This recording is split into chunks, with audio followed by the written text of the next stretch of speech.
so long as the Americans are involved in European security, they will want what influence they have over it.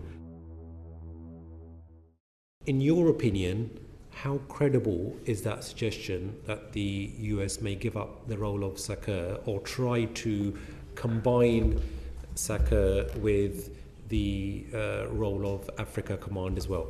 Yeah, so there's a number of things going on here. One is probably a sensible look at the various regional commands and do they make sense? Can they be rationalized in some way? That is going on. Secondly, this question of whether there is a push within the Pentagon just to hand over stuff to Europeans.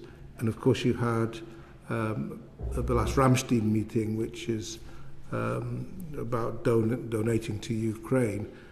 The American Secretary of Defense handed over to John Healey chairmanship. So do we imagine that happening on a bigger scale?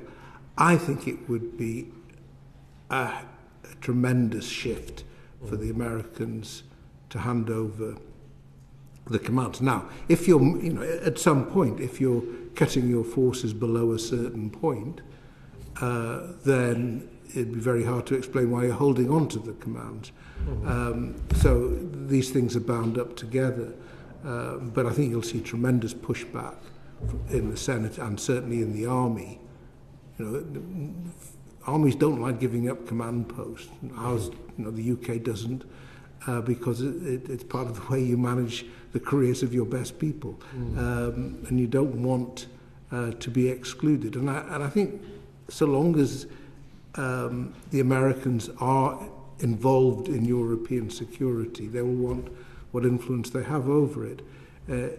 If this did happen, it would be an enormous shift.